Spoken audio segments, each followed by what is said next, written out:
want to do a quick lesson virtually to make sure you understand how to do your annotated bibliography for your extended essay. This is due at the end of April. And before we start, I want to share with you what a real college student said to me recently about this assignment. I'll play it for you and then show you her picture. I have to do an annotated bibliography for English, and I've already cried 4 times because I hate it so much. This is the dullest assignment I've ever had to do in my life. I don't understand how you do this for a living. It's absolutely mind-blowing. I have so much respect for you, and I appreciate you so much. Also, the fact that you choose to help other people on this, absolutely amazing. I could never do it. You should get paid more. You are underrated. I don't understand how you do this every day. I literally want to die. I want to jump out the window. I hate this assignment with my whole entire everything in my body. Yeah. Okay. Love you. That's what she looks like in real life when she's not working on an annotated bibliography. This is an assignment that's often not your favorite, but it is a huge, huge step forward in getting yourself organized and making sure that your paper is going to be successful. So it's not a step that we can skip, and you will be doing this in college as well, so I want to make sure you're set up for that. So what is it? It's a list of alphabetical citations of the sources that you're going to use in your paper. It's not everything that you've read. It's only the sources that you have found that will answer your research question. In addition, it's an annotation, an explanation of each source. And you can choose, as I show you the criteria, you can choose if it's going to be 1 long paragraph or 3 short paragraphs for each of your sources. I want you to watch this on your own. It's 1 minute and 42 seconds, but it's just another little reminder of how to do a good annotated bibliography in general. For us, I have specific things I want you to do. So here's just visually what it looks like. Your annotated bibliography is formatted properly. So you'll see that your citations have a hanging indent. So the first part of the citation is out to the margin and the rest of the citation is indented in. And then your paragraph or paragraphs underneath are all indented. So the main thing to understand about this is, why am I asking you to do it? Why is it such an important step in the process? The first thing is that it helps you summarize what you have found out. Next, it helps you justify why these are the sources that you plan to use. It forces you to understand how your sources are going to have a connection or impact your question. So it forces you to do some analysis and some reflection about what you have found. The other great thing is it's a way for you and your supervisor to identify any gaps in your thinking so far. So after you've gathered all these sources and you've written down why you think they're going to be useful, when you look it over together with your supervisor, you may realize, oh, I don't have anything about this particular section. And then, of course, practicing citation formatting is an essential skill for you right now so that you're ready to go with that next year. In university.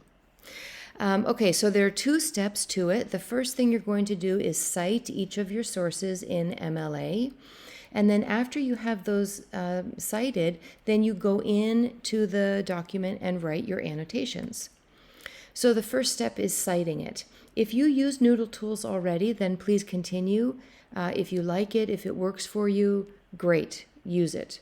I have found another a resource called Citation Z, and the company has given us a free account, and so that's how you sign up. If you want to give it a try, let me know what you think of it. I think it's kind of cool and easy. So if you're in the mood to try something new, great. If not, just stick with Noodle Tools. So after you've done your citations, you have your list of 5, 7, whatever you found for your paper. Then you're going to start writing your annotations. And your annotations will include 3 components: a summary, an evaluation, and a section about relevance. For the summary, you're going to provide some of the key points from that source. What is the information that you have learned from the source? Now, of course, you haven't read the source to such depth that you've started taking notes, but you should have looked over the source enough to know that it has key points and critical information that will answer your question. So you should be able to provide a summary, paragraph summary of the information in the source. The second part of your annotation is the evaluation. How do you know it's a good source?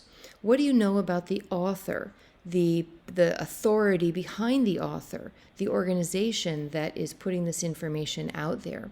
What is the purpose of the source? Is it to give information? Is it to persuade you? Why is this information out in the world? And what are the limitations of the source? It's okay for it to have limitations. It's just a matter of identifying those and saying, okay, I can see that this one only goes, to this depth, and maybe I need to find something else. So identifying those limitations early is important. Third part of the annotation is relevance. How does this source support your project? How are you going to use it? Which part of your research question does this answer? And that will be the final part of your annotation. So summary, evaluation, and relevance. Those three things must be in your annotation. In terms of workflow, I recommend that you make your citations first, and you'll have a whole, list of them, however many there are. These will only be the sources that you're planning to use in your paper, not all of your background reading that you've done. After you have your citations done, write your annotations underneath each entry. Each annotation has those three parts to it. You can do it as a big long paragraph or 3 short paragraphs if you prefer, but your annotation should include summary, evaluation, and relevance. After you have all that done, download it and put your research question at the top, and then convert it to a PDF and submit it to ManageBack. The due date is April 28th. If you don't get it finished for April 28th, you can submit it a few days later, but I will be following up with you if you are much beyond the April 28th deadline. When you submit it as a PDF, please name it using this convention. All of your things for extended essay will use this convention. Your school username, that's whatever's the beginning of your email, and EE Bibliography. Anything you submit to me for the extended essay should have this naming convention: your school username and EE Bibliography, or EE, draft, or whatever it is that we're working on. Okay. I'm going to include here on this slide a little quiz, not a quiz, a kind of a form where you can answer some questions. I want to make sure, just very fast, that everybody has done this lesson. We will not do this in Gecko Core. This is the lesson. We'll have time for questions and answers in Gecko Core. We'll have time to talk about other things, but I'm not going to do this lesson there. So it's really important that you consider this your lesson in how to do the annotated bibliography. Also, just a little reminder, after this, you're going to meet with your supervisor and go over the annotated bibliography, and then your next task for the next month in May is to take the detailed notes.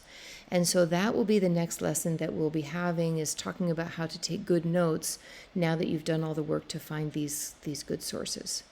Okay? All right, so you have the slides if you need to refer to them later. Thanks very much, and let me know if you have any questions.